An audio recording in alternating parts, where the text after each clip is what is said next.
Ladies and gentlemen, let's game into the video. We're going to be discussing all things Intel. There's a couple of pieces of Intel news which have popped up over the last couple of days, so I figured it's a good idea to amalgamate them into one. The first of which is various CPU launches, specifically in like the i3 and Skylake range as a whole, but also the purchase of a company which is for 16.7 billion US dollars. So we're going to tackle that one first. It is the FPGA company Altera. Now, Altera and Intel have actually collaborated in the past. It actually dates back to 2013. Intel announced its 14nm Tri-Gate transistor technology. It was actually being used, by the way, for military-based devices. And since then, Altera and them have had kind of a relationship. But Intel, like a shark, have decided to pounce, and once again they have purchased them for 16.7 billion. It's obviously the last major announcement in terms of acquisitions the company can make for 2015. So Altera is no longer. They're going to be renamed to the rather unwieldy title of Programmable Solutions Group, known as the acronym PSG. So the former Vice President and General Manager of Altera's Embedded and Systems Division is now going to be taking over the helm. His name, probably going to butcher it, but is Dan McNamara. So Altera's main focus of production was, as I mentioned, field programmable gate arrays, and Intel wants to continue working in that field. They don't want them to, you know, start making coffee blenders or something ridiculous, but what they do want is to really kind of solidify that. The idea, of course, is that Intel figure that they can do much more with them on their side, and that they should theoretically be able to offer a much more complete range of products for various customers. If you're wondering what exactly a field programmable gate array is, also known once again as FPGA, it's a rather complicated topic, so I'm going to leave it for the most part out of this video, but essentially the best way of explaining it in a nutshell would be it allows the customer or a designer to configure the integrated circuit after it has been manufactured. So it makes it a lot more, I guess you could say, end-user friendly. But Intel have been rather vocal in saying, don't worry, you know, the existing customers of Altera are not going to be left in the cold. They will still be getting support, but obviously it's now going to just be changing hands. Going to be kind of interesting. Intel is an absolute monster in terms of the amount of cash, liquid capital that they have. So I can imagine how that is going to be kind of useful for them. But anyway, last thing I want to discuss, how exciting this is going to be for you probably depends on what you use your PC for, but Skylake. So I've had a lot of words to use to describe Skylake in the past. I think it's a pretty good platform for new viewers, and I really like the platform as a whole, but the processors I don't think do that much, particularly for the price point. The fact that now you can overclock non-Ks is kind of handy, but even so, I don't think they offer a massive improvement in terms of IPC primarily over, let's say, Haswell. But with that said, in some circumstances like low power devices, or you're buying all new stuff from scratch, let's say you've got an older PC, then they're a very good purchase. Or maybe you need faster hardware, faster hard drives, like faster than what SATA can provide anyway, faster data transfer. So, with that said, there are 2 new desktop processors and 6 mobility processors being launched. This is according to CPU World, which is rather aptly named, I suppose. So, the i3 and i5 are going to be expanded upon. Not exactly the best and simplest of naming conventions, but the 698p, which would be the i3, and the i5 is 6402p. Essentially, they're going to be aiming at sub $200 US. As I've mentioned, the pricing is kind of expensive.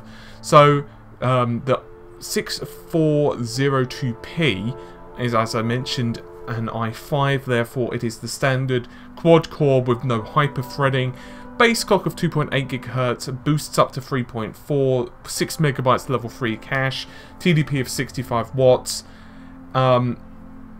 It's a bit of a misnomer, a bit odd, because technically, or typically, not technically, typically, Ps that generally do not feature an integrated graphics processor. So let's say you were to have bought this, normally you would have to have bought a separate graphics card from AMD or Nvidia or whatever to be able to run your system, unless of course you want to run your PC without a monitor or any display.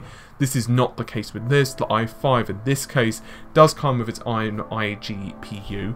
It's a HD graphics 510 that's clocked at an okay 950 megahertz. It's certainly not going to be running Crysis 3 at 1440p at 60 FPS, but still, for basic word processing, that type of stuff, it's fine. Besides, although I do have problems with IGPs in that I do feel they take up essentially die space, which I feel could be used for other things, for the sake of argument, extra processor cores, better cache or larger cache, should I say. In some cases they can be nice. Let's say something happens to your graphics card, or you're trying to do fault or bug fixing. Can be handy in that case if you don't have a spare, but generally I prefer that extra die space to be pushed towards something that, will benefit me as a gamer. Well, that's just my opinion. The second processor would be the i3 168. So, as you can imagine, it's a lot like many of the desktop i3s. Dual core chip with hyper-threading enabled. Base clock of 3.6 GHz, does not feature any boost at all, and it's going to come with, of course, 3 megabytes of level 3 cache. Obviously, the fact that it's got fewer cores means that your level 3 cache gets absolutely decimated. Oddly, it does have a higher clock speed with the IGP. It comes at 1050 megahertz, and as you could expect, it will of course support DDR4 at the standard clock speeds, and will naturally function on any LG A1151 motherboard. So as I mentioned, the i3 in this case is really cheap.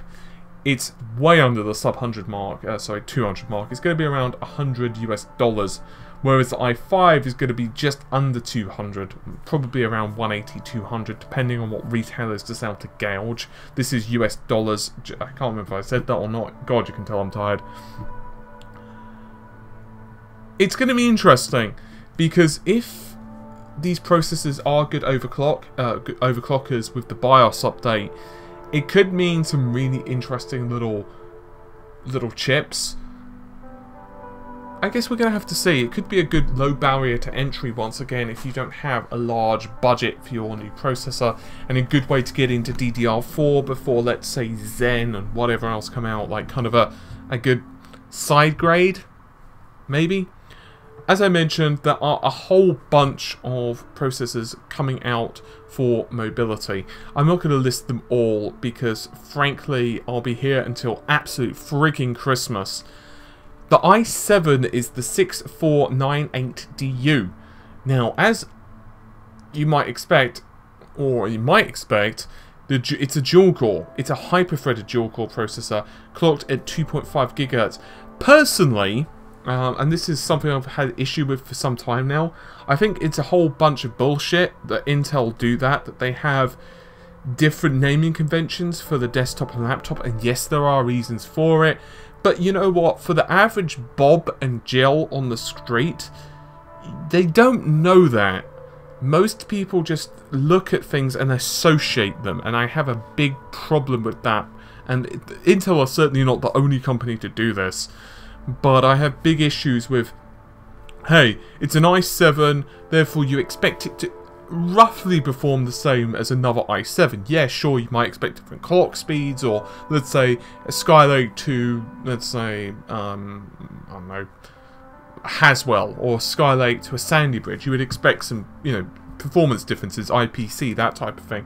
But most people would associate Skylake at the same clock speed with an i7 to, of course, perform roughly the same as a desktop. And that's not really the case with i7s on laptop or mobile devices. And I have a few problems with that. I think that there should be clearer naming conventions, in my opinion. But that's kind of out of the remit of this video. So it's going to be clocked at 2.5 gigahertz, features 4 megabytes of level 3, and it's going to come in at 393 US dollars. Not bad. I mean, obviously, if you need those particular processors in the mobile sector, then great, good on you. But aside from that, most people are probably going to not want to use that type of system for high-end gaming anyway, for natural reasons. But with all of that said, hopefully you've enjoyed the video. I'll see you soon. Take care. Bye for now.